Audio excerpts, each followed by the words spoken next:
Good afternoon.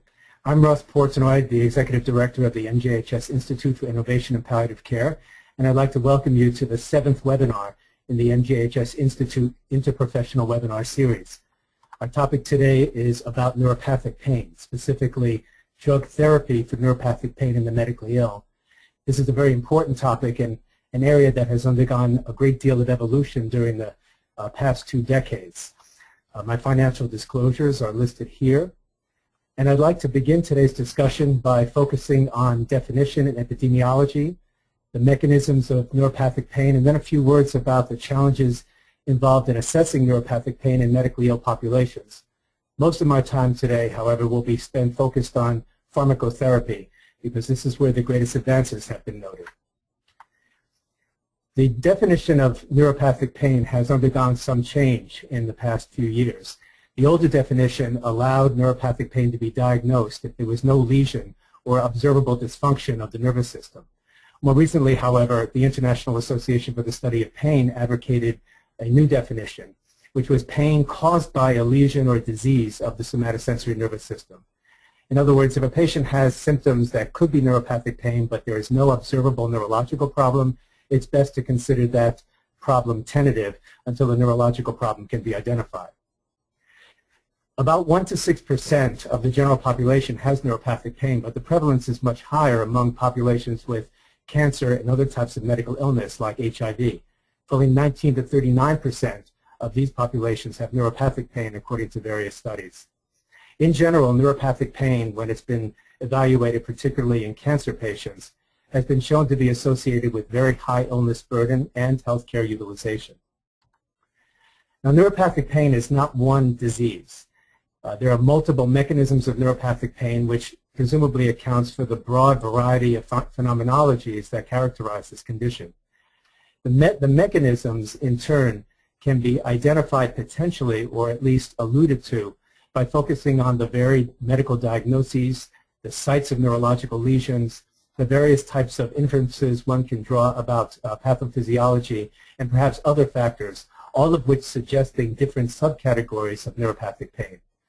For example, if one just focuses on medical diagnoses, neuropathic pain may be ascribed to chemotherapy-induced polyneuropathy, malignant plexopathy, post-stroke central pain syndrome, complex regional pain syndrome, and many other diagnoses.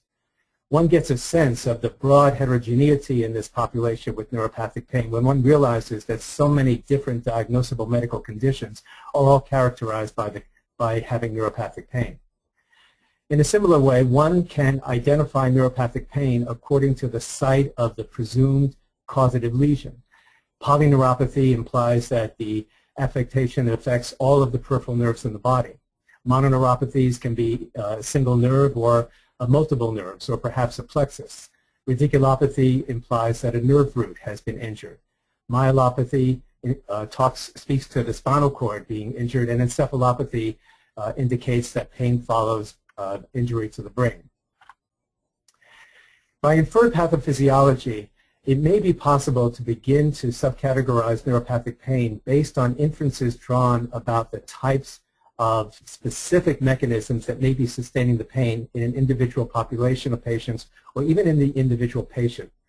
One of the broad ways of classifying these inferred pathophysiologies is to distinguish those that are probably related to processes in the peripheral nervous system from those that are probably related to processes in the central nervous system, peripheral generators versus central generators of neuropathic pain.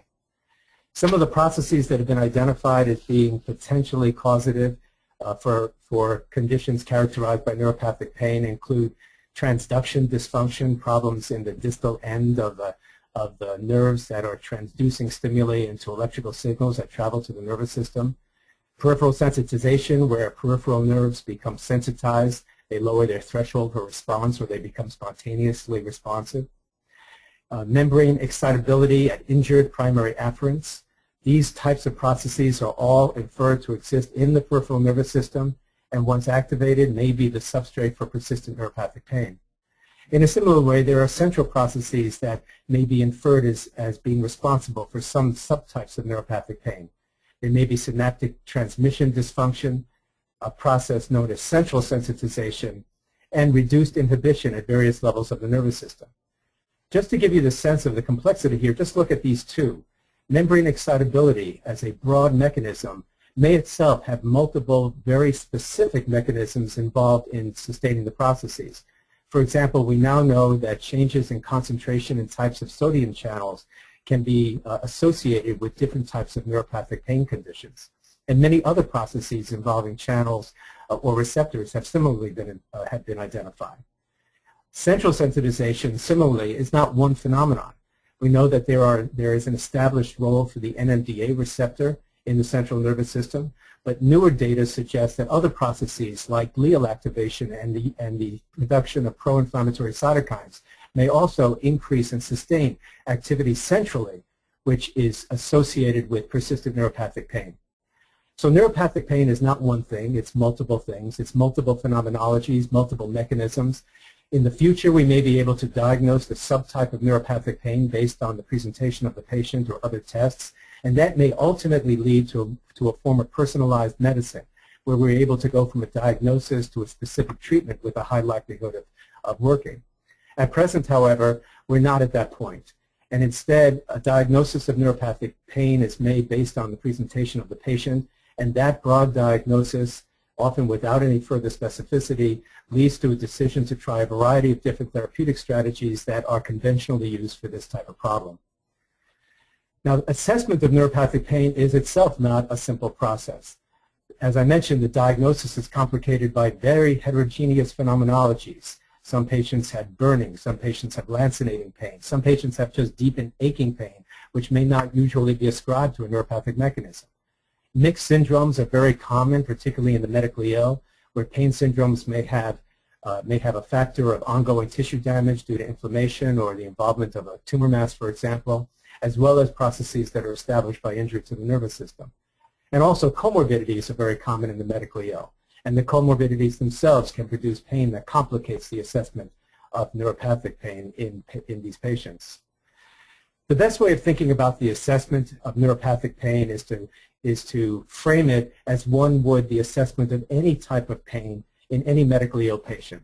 Pain is a complex, multi-determined phenomenon that can be driven in part by nociceptive mechanisms related to tissue injury, or neuropathic mechanisms, or psychiatric and psychosocial processes that can be expressed in terms of higher levels of pain. The search for a specific etiology, a disease entity in the body that can be potentially treated and reduce nociceptive mechanisms and neuropathic mechanisms, is part of the assessment process. Similarly, as in all patients who are receiving an assessment related to a palliative plan of care, it is extremely important to consider pain as only one contributor to a broader construct that can be called suffering. Suffering, in turn, can have a variety of separate causes unrelated to pain, other types of symptom distress, psychosocial and psychiatric considerations, family problems. Many factors may contribute to the overall suffering of the patient. And the extent to which pain contributes to suffering is itself dynamic and individually determined, not only by the varying processes contributing to suffering, but by the processes that may mitigate these relationships, such as social support, coping, and adaptation. Understanding this scenario is having the comprehensive assessment at your fingertips. It allows one to consider a multi-determined plan of care that may consider treatments or various treatments for the pain, while also considering treatments that may address other types of suffering. So the pain management strategy appropriate for neuropathic pain, just like any other kind of pain in patients in populations with medical illness, involves a history, an exam, a review of records, a family meeting, other objective data that allows a pain diagnosis, an understanding of the consequences of the pain, as well as an understanding of the physical, psychosocial, spiritual, and other comorbidities and concerns that might be the targets of other therapy. If one can treat the primary etiology, the factor that's actually producing nerve injury, such as radiating a tumor mass pressing on a nerve, that may be an effective strategy for treating neuropathic pain. However, most patients with neuropathic pain will need a variety of different symptomatic therapies for the pain. And these symptomatic therapies are themselves quite complex. Today we're going to be talking about pharmacotherapy, But other strategies, as indicated on this slide, need to be considered whenever a patient with medical illness experiences chronic pain. Psychoeducational approaches, rehabilitative therapies, integrative therapies, and potentially interventional strategies like neuroblockade or neuraxial analgesia all need to be considered to treat the chronic pain that may compromise this population's quality of life. Now let's turn to pharmacotherapy of neuropathic pain. Pharmacotherapy is widely considered the mainstay approach for populations with medical illness. Similar to other types of pain in populations with serious illness, opioid therapy is considered the first-line treatment, and that's really an international consensus. However, other analgesics should be considered if the opioid does not optimize outcomes, and there are many, many options for alternative pharmacotherapies, most of which are extrapolated from chronic non-cancer pain populations. There are relatively few RCTs, randomized controlled trials, that have evaluated therapeutics for neuropathic pain, and most of what we do in the clinical setting is empirical, based on conventional practice and experience. Pharmacotherapy in neuropathic pain, like pharmacotherapy in all types of chronic pain, can be divided into three broad categories of drugs: opioids, the so-called adjuvant analgesics or the non-traditional analgesics, and the non-opioid analgesics like the NSAIDs. Opioids have been considered to be relatively poorly effective for neuropathic pain by some authors. And this is a conclusion that found its way into the literature about 20 years ago and continues to be published even today. It's very important to realize, however, that it is not correct to believe that neuropathic pain is somehow resistant to opioids. There are limited data that suggest that neuropathic pain may be relatively less opioid responsive than other types of pain, and and it is true that among pain syndromes that are found to be poorly responsive to opioids, there is a disproportionate group with neuropathic mechanisms. So a neuropathic mechanism may impart a lower likelihood of response to an opioid, but it is not true that opioids don't work for neuropathic pain. These are clearly efficacious drugs. This has been shown in positive clinical trials of oxycodone in diabetic painful polyneuropathy and postherpetic neuralgia, and these were randomized controlled trials. A positive trial of methadone in mixed types of neuropathic pain, a positive trial of morphine in postherpetic neuralgia, a positive trial of levorphanol in peripheral and central neuropathic pain. All of these are randomized controlled trials, the gold standard for demonstrating efficacy. Opioids do work for neuropathic pain. Tramadol is an opioid-like drug, and there has been a positive systematic review of trials that has demonstrated that this opioid works in neuropathic pain. And there was an interesting trial of morphine plus gabapentin, which compared that combination against morphine alone and found that the morphine worked best in patients with diabetic painful polyneuropathy or postherpetic neuralgia. So opioid drugs are clearly effective, and for this reason, the general consensus that they are the first-line therapies for neuropathic pain has justification in the scientific literature. Having said this, however, many patients with chronic neuropathic pain fail to obtain a favorable balance between analgesia and side effects from opioids alone. And these patients should be considered for concurrent trials of the so-called adjuvant analgesics. After the opioid has been given and titrated, if the patient continues to have pain that warrants treatment, or they're experiencing opioid side effects that are uncomfortable, a good strategy to consider would be the addition of an adjuvant analgesic in the hope that the opioid requirement will be reduced, and the combination of the opioid and the adjuvant analgesic will provide the patient with sufficient analgesia and tolerable side effects. Now, an adjuvant analgesic has traditionally been defined as a drug with an indication other than pain, which may be analgesic in specific circumstances. This definition is actually a misnomer, because many of these drugs in the United States and in other countries are now actually approved for pain as a primary indication. The adjuvant analgesics as a group comprise numerous drugs in diverse classes, and their use in neuropathic pain in the medically ill tends to be extrapolated from studies conducted in non-medically ill populations, the studies that gain these drugs approval and commercialization. The best way of thinking about the adjuvant analgesics, in my view, is to broadly categorize them based on conventional use. There's a subgroup of adjuvant analgesics that are usually used as non-specific painkillers. They can be used for any kind of chronic pain. And these include the corticosteroids, the antidepressants, the alpha-2 adrenergic agonists, the cannabinoids, and topical therapies. There's also a group of drugs that are used conventionally specifically for neuropathic pain. And these drugs can be distinguished from other categories of adjuvant analgesics, including those used for musculoskeletal pains, bone pains, and pain due to bowel obstruction. Let's go through each of these categories relevant to neuropathic pain and talk about the specific entities in each.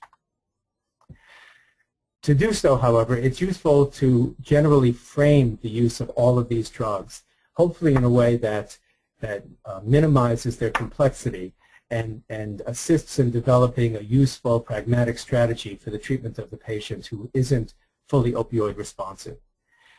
This framework suggests that in patients with far advanced illness, a first-line therapy as an adjuvant analgesic should be a corticosteroid and/or a gabapentinoid and/or an analgesic antidepressant. As I'll talk about in a few minutes, these drugs are widely used for the treatment of neuropathic pain and conventionally have been considered among the first-line agents for these conditions. In addition to that, topical therapies, given their safety, are usually considered and used whenever it's feasible. Other second-line agents include a large number of drugs, including other multipurpose analgesics and drugs used specifically for neuropathic pain. Now, corticosteroids have been used for neuropathic pain for many decades. Remarkably, the evidence attesting to their efficacy and their effectiveness actually is quite limited. But this wide use over such a long period of time suggests that it is reasonable to consider a trial of a corticosteroid whenever a patient with a serious medical illness has chronic pain related to any number of different diagnoses, including neuropathic pain.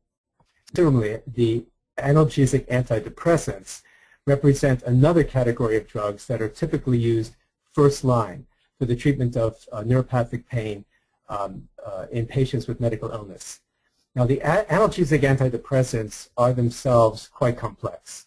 There are a variety of different classes, including the tricyclic antidepressants, which can be divided into the tertiary amine drugs, such as amitriptyline or Elavil, imipramine and doxepin, the secondary amine drugs like desipramine or nortriptyline, and the tertiary amine drugs tend to have greater efficacy when comparative trials have been done, but also to have greater toxicity, such as anticholinergic effects and hypotension.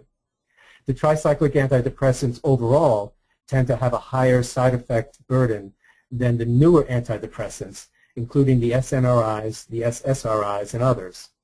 The analgesic efficacy of the serotonin and norepinephrine reuptake inhibitors, the SNRIs, is now well established. And these drugs include duloxetine, Cymbalta, menalsopran, Savella, venlafaxine, and desvenlafaxine. The SSRIs have very limited evidence of analgesic efficacy. There's some evidence for paroxetine, Paxil, and citalopram, Celexa, but actually very little evidence otherwise that these drugs are analgesic. Other categories of analgesic antidepressants, like bupropion, have different mechanisms, and these drugs are sometimes used for neuropathic pain that has been refractory to other drugs. Based on the safety and the likelihood of efficacy, it's reasonable to select a few of the analgesic antidepressants to have in your armamentarium when considering use for neuropathic pain in the medically ill.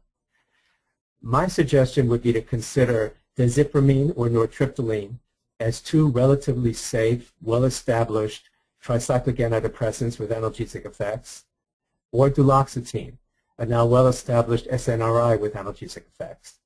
Now, bupropion, as I mentioned before, has very limited evidence of efficacy, but it does have a unique side effect profile. It tends to be more activating rather than sedating, and it doesn't have any sexual side effects. If that side effect profile would be particularly favorable in the patient with neuropathic pain related to medical illness, it may be appropriate to consider that drug earlier. Otherwise, the primary analgesic antidepressants to consider would be one of the three listed here: desipramine, nortriptyline, or duloxetine. Now, as I mentioned before, the first-line therapies for neuropathic pain include either a corticosteroid, like dexamethasone, for example, one of the analgesic antidepressants, like desipramine or duloxetine, or a gabapentinoid. Now, the gabapentinoids currently comprise two drugs, gabapentin and pregabalin. These drugs do not act primarily through a GABA-related mechanism, but instead they are calcium channel modulators. They actually work on the voltage-gated calcium channel by modulating the alpha-2 delta protein, which changes the flux of calcium through this channel. These drugs have been extensively studied in a broad variety of types of neuropathic pain. There are many positive RCTs in different disorders, including one positive RCT in cancer pain with a neuropathic component. There have been some head-to-head trials comparing the gabapentinoids with the analgesic antidepressants, which suggest that these drugs are less efficacious than the tricyclic antidepressants in selected patients with neuropathic pain. But often these drugs are selected before the antidepressants because they are considered to be quite safe. They're not hepatically metabolized. There are no known drug-drug interactions, obviously a plus in a patient taking multiple agents for comorbidities, and the side effects are usually tolerable. If a patient has a comorbid depressive disorder, however, it would be reasonable to select an analgesic antidepressant before a gabapentinoid, even if the target symptom is pain. But in the absence of that scenario, it would be reasonable to consider a gabapentinoid like gabapentin or pregabalin as a first-line agent along with the corticosteroid before considering an antidepressant. Now, there has been an effort to distinguish gabapentin from pregabalin. Why select one over the other? We now know that patients may respond to either gabapentin or pregabalin or to both, and it's unpredictable. It is known that pregabalin has a more stable pharmacokinetic profile than gabapentin and is easier to titrate for this reason. Some studies suggest that it has a faster onset of effect. It has also been established that pregabalin has a positive effect on sleep and anxiety, and if these symptoms are coexisting with pain, it may be reasonable to consider pregabalin for this reason. But as I said before, there is no way of predicting whether a patient will respond more favorably to gabapentin or to pregabalin, or whether the response to both will be positive or negative. And really, one has to be selected based on trial and error. If that doesn't work and the clinician is able to do a trial with the alternative, that's reasonable. The common side effects from these drugs include somnolence, mental clouding, edema, and weight gain. It's important to realize that gabapentin and pregabalin need to have their doses titrated to an effective level. The starting dose in the medically ill typically is 100, sometimes a bit higher, but the effective dose range is very broad. It can be from 300 to 1,200 milligrams TID, or even sometimes higher than that. Similarly, the starting dose for pregabalin is very low, 25% in patients who have renal insufficiency or are very medically frail, often a bit higher, 75 milligrams. But the dose needs to be titrated, and the effective dose appears to be between 150 and 300 milligrams BID. The doses of these drugs must be titrated in order to determine whether or not they will achieve analgesia in an individual patient. Now, as I mentioned before, the first-line therapies can always be complemented by a trial of topical adjuvant analgesics. And some of these topical therapies have support from randomized controlled trials. For example, the lidocaine 5% patch and various lidocaine creams are analgesic in neuropathic pain. Topical NSAIDs are analgesic in musculoskeletal pain and are sometimes tried empirically in neuropathic pain. Low concentration capsaicin, topical tricyclic antidepressants, some evidence of topical opioids, all potentially effective. There is a capsaicin 8% patch. This is a product called Qutenza, which is commercially available for the treatment of postherpetic neuralgia. It's applied for 60 minutes, and when efficacious, the benefit can persist for months. And there's more than a year of safety data now with this drug. Other products of high concentration capsaicin are in development now and may appear on the market relatively soon. And it's important to be aware that these agents may provide a way of intervening for neuropathic pain for a short course with the potential for analgesic benefits that last a long time after treatment is over. Now, I mentioned that if the first-line approaches for neuropathic pain don't work, there are numerous other adjuvant analgesics that might be used as a second-line approach. These include other multi-purpose analgesics and other adjuvant analgesics used specifically for neuropathic pain. Among the multi-purpose analgesics are the alpha-2 adrenergic agonists. RCTs do support the efficacy of clonidine, tizanidine, the trade name Xanaflex, and dexmedetomidine, a perennially available drug typically used in the intensive care setting. In a randomized controlled trial, intrathecal clonidine worked for cancer-related neuropathic pain. These drugs are clearly efficacious for these conditions. Tizanidine has less hypotensive effect than clonidine and is usually better tolerated. It is sedating, however, and a trial of tizanidine as a second-line agent for neuropathic pain often is considered only if patients have not done well with the first-line drugs and also has a sleep disorder. Cannabinoids are clearly analgesic. There's strong preclinical support for the analgesic efficacy of both CB1 and CB2 agonists, and there have been randomized controlled trials of tetrahydrocannabinol in central pain and nabilone in fibromyalgia. So we know these drugs work for pain. We also have recent positive RCTs of a new formulation, which is called nabiximols. Nabiximols is a mixture of THC plus cannabidiol plus small concentrations of numerous other cannabinoids. This drug is created from extracts from 2 different cannabis plants. The drug works in central pain and in cancer pain. It's approved in a variety of countries around the world, and it will be coming for U.S. approval at some point during the next 2 years. So cannabinoids are potentially effective second-line agents. The ones that are currently commercially available, like THC, can be tried, and in the future there will be other options. We also have a variety of non-gabapentinoid anticonvulsants that can be used for neuropathic pain as second-line drugs. Although the evidence of efficacy is limited, these drugs may be considered for trial and error, for patients with refractory pain. The older drugs do have some evidence of efficacy, including carbamazepine, which is actually approved in the U.S. for trigeminal neuralgia, sodium divalproex, which is approved in the U.S. for migraine, and that old standby phenytoin. Those drugs tend to be less well tolerated, however, than the newer anticonvulsants. Again, very little evidence that these drugs are analgesic, but there is some, and it's reasonable to consider trials of topiramate, or oxcarbazepine, or lamotrigine, or the newest drug on the market, lacosamide, which is a first-in-class sodium channel modulator. These drugs do have some evidence of efficacy and can be considered for trials in patients with refractory, difficult-to-manage neuropathic pain related to medical illness. In contrast to these drugs, other anticonvulsants have very little evidence of efficacy. Clonazepam is sometimes used as in palliative care, but probably should not be considered unless there is comorbid anxiety or potentially a sleep problem that would warrant the use of a benzodiazepine. The evidence of analgesic efficacy is very limited.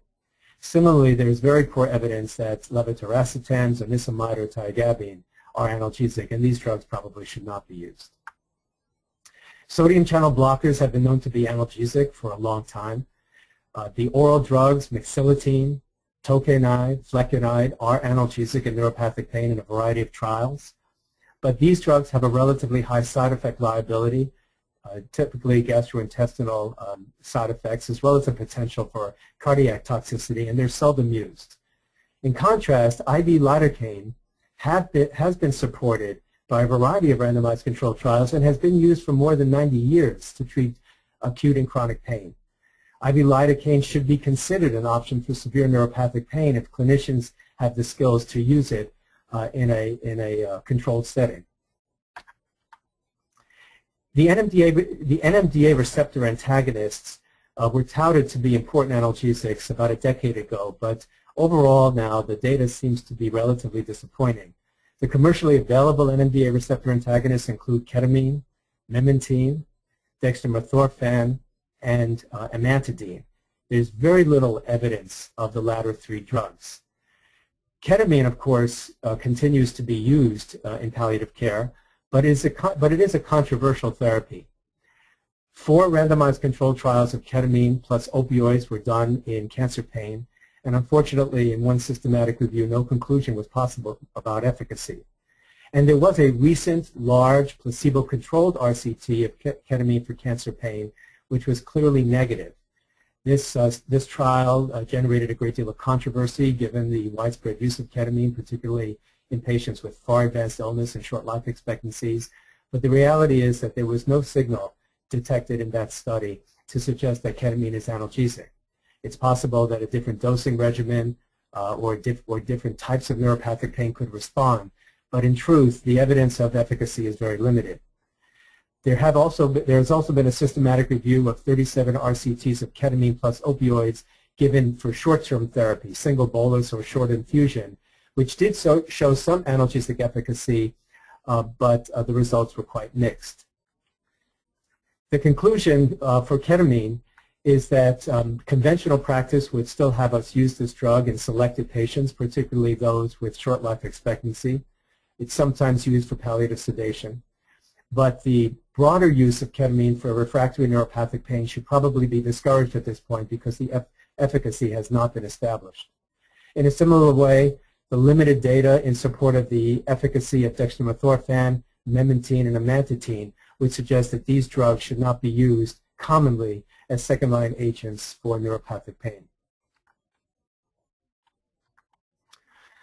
Another group of agents that might be considered for neuropathic pain are the GABAergic adjuvant analgesics. Baclofen has been on the market for many decades, and a randomized controlled trial in trigeminal neuralgia a long time ago demonstrated clear analgesic efficacy for that condition. Intrathecal baclofen, which is approved for the treatment of spasticity, anecdotally can relieve neuropathic pain, and that appears to be a phenomenon apart from spasticity. Because of these data, baclofen sometimes is selected as a second-line treatment for patients with refractory neuropathic pain. It's reasonable to consider this drug also because the side effect liability tends to be low if the drug is started at a very low dose and titrated slowly. It's important to remember, however, that chronic baclofen therapy should not be stopped abruptly because of the concern about seizures.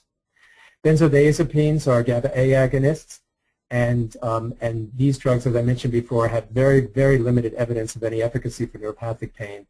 Clonazepam still is used, as I mentioned before, but generally should be discouraged unless there's some comorbid symptom that warrants the use of a benzodiazepine. Now, I mentioned the opioids as first-line therapy. I mentioned the adjuvant analgesics, including the first-line drugs, the corticosteroids, the adjuvant, the antidepressants, analgesics, and the gabapentinoids, and numerous other second-line drugs that can be used for neuropathic pain if opioids and the first-line therapies don't work well. It's useful just to mention in passing the potential role of NSAIDs. Now, NSAIDs have generally been viewed to be inefficacious, and yet there are some data that are interesting and suggest that some patients with neuropathic pain will in fact respond well to nonsteroidal anti-inflammatory drugs. First of all, some types of neuropathic pain, some populations with neuropathic pain commonly take these drugs for sustained periods. There's also strong evidence that there is prostaglandin-mediated mechanisms in some preclinical models of neuropathic pain. There's also very limited but some extant data from clinical trials suggesting that NSAIDs can work. The conclusions, given the relative safety of these drugs, is that any patient with refractory neuropathic pain probably should be considered for a trial of an NSAID as one of the drugs that are used in sequential trials to manage difficult cases. So as I mentioned before, the symptomatic treatment of pain related to serious illness involves a comprehensive assessment and then selection potentially of a multimodality therapeutic strategy based on the goal of improving comfort and reducing other sources of patient suffering. If pain is the primary symptom, and if that pain is diagnosed as neuropathic pain, the first-line therapies are pharmacotherapy, with opioids and the adjuvant analgesics being the primary considerations. However, other strategies should be considered, the rehabilitative strategies, integrative treatments, the psychoeducational approaches, and interventional approaches if these are available to the clinician and there are indications to pursue them. This type of multimodality approach in some patients will allow a more favorable use of a systemic analgesic. In other words, the use of a drug at a dose that will be associated with good analgesia and tolerable side effects. So neuropathic pain is common in serious medical illness, and a summary of the treatment strategy would be as follows. If you can treat the etiology, for example, radiating a tumor mass pressing on a plexus, do this if it's possible and appropriate. Opioid therapy is the first-line strategy and should be titrated. If titration of the opioids suggests that the patient will not be fully responsive to one of these drugs, the clinician obviously has numerous choices, such as opioid rotation or the use of an interventional strategy. But one approach that might be considered in this situation in patients with neuropathic pain is to consider a trial of an adjuvant analgesic. A corticosteroid should be considered first if the patient has advanced illness, then a gabapentin or pregabalin unless the patient has comorbid depressive disorder, in which case an antidepressant should be considered. The antidepressants that might be most favorable given the side effect liability and evidence of efficacy include two tricyclic drugs, the desipramine and nortriptyline, and a SNRI called duloxetine. Always consider a co-administered topical therapy if it's possible to give one, if a patient has a regional pain that would be amenable to a topical. If the initial drug or drugs are not effective, but there is some benefit, then the initial drug should be continued and additional drugs should be added. This brings up the strategy of sequential trials, again beginning with the analgesic antidepressants and the gabapentinoids, but potentially involving second-line agents in any of the numerous categories that I mentioned. If pain persists, remember the alternative strategies, including the possibility of an interventional approach, such as neuroblockade or neuraxial analgesia. Thank you for your attention, and I'm happy now to take questions. So our first question, is there one best adjuvant agent, and are there prospective studies evaluating combinations of adjuvant agents? That's a really excellent question. I think one of the things that has happened during the past, maybe 4 or 5 decades is that we have now accumulated a very large number of drugs that can potentially be useful adjuvant analgesics. And the use of these drugs in clinical practice typically have evolved after 1 or 2 studies. And there have been very, very few studies of combinations, and there have been very few comparative trials.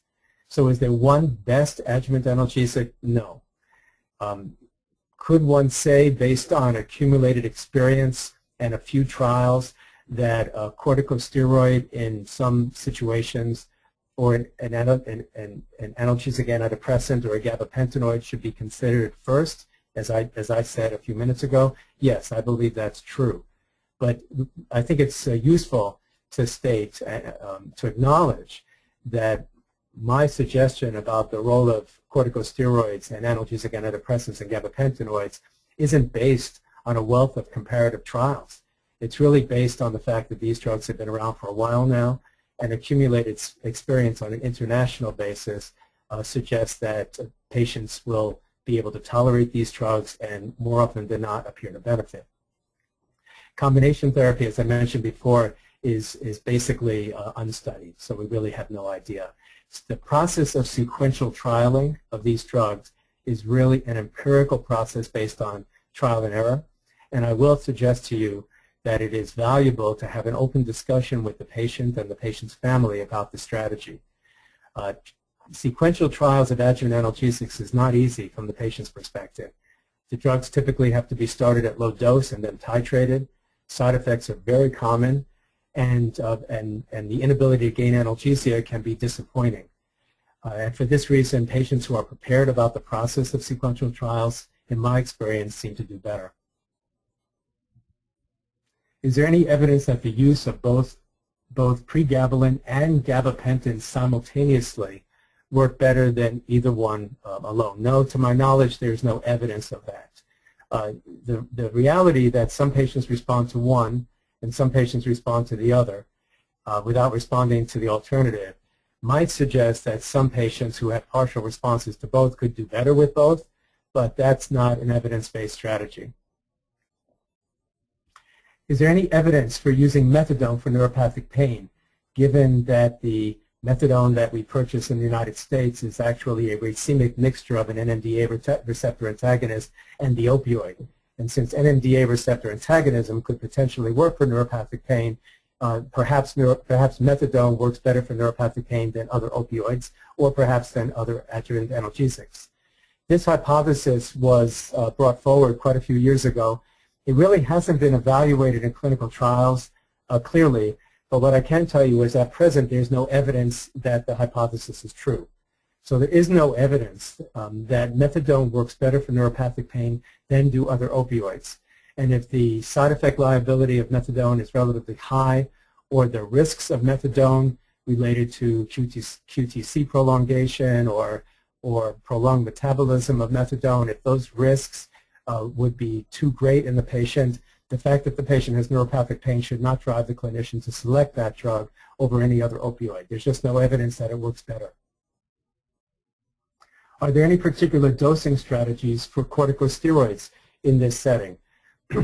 Corticosteroids are interesting drugs, and it's really quite remarkable that we have so little data about their role in the treatment of neuropathic pain and other types of pain in the medically ill, given how commonly they're used. Now, conventionally, in the United States, there have been two broad strategies for the use of the corticosteroids. One strategy has been called the high-dose strategy. One strategy has been called the low-dose strategy. The low-dose strategy is probably familiar to everybody, and that's the use of a drug like dexamethasone at a dose of maybe 1 or 2 milligrams once or twice a day, or prednisone at a comparable dose. And that drug is given with the intent of continuing the drug indefinitely if the patient gains any benefit. An alternative strategy, the higher dose strategy, is to start with a high loading dose or a high period of loading, either using dexamethasone or an alternative corticosteroid. In the literature, the doses that have been used for this have varied dramatically. In some cases, doses as high as 100 milligrams intravenously of dexamethasone have been used, and that dose has been popularized for the treatment of spinal cord compression, primarily with the hope of preserving the spinal cord, but also given data that that dose works best or works better on the neuropathic pain related to spinal cord compression than does lower doses. The high-dose therapy with dexamethasone can also be given at a dose of 10 milligrams, 20 milligrams, 50 milligrams. No studies on the comparative safety and effectiveness of these different doses. My own view is that a high-dose strategy with dexamethasone might consider a dose between 20 and 50 milligrams. That's based purely on anecdote. And after that initial dose, the patient might get a relatively high dose, like 16 or 24 milligrams a day over a period of 1 to 2 weeks, and then taper down to a low-dose regimen. Again, high-dose regimens can be much higher than that or lower, but the strategy is that in some patients with neuropathic pain that's particularly severe, if the goal is to try to achieve analgesia as quickly as possible, starting off with an intravenous high dose might be a way of achieving some analgesic effects within a few hours, and might be a more reasonable strategy than a low-dose therapy from the start. In patients who are tolerant to high doses of opioids with escalating needs, would it be reasonable to consider methadone as a co-analgesic in an effort to control tolerance and pain? This is a really good question, and I would guess that experienced clinicians around the world have been doing that strategy, that very strategy. In other words, in the setting of rapidly escalating doses of an opioid, perhaps with concern that opioid-induced hyperalgesia is actually occurring, perhaps in the context of seeming opioid resistance. The question about what to do at that moment is a very challenging one, obviously. One of the strategies that experienced clinicians do sometimes try is to add methadone.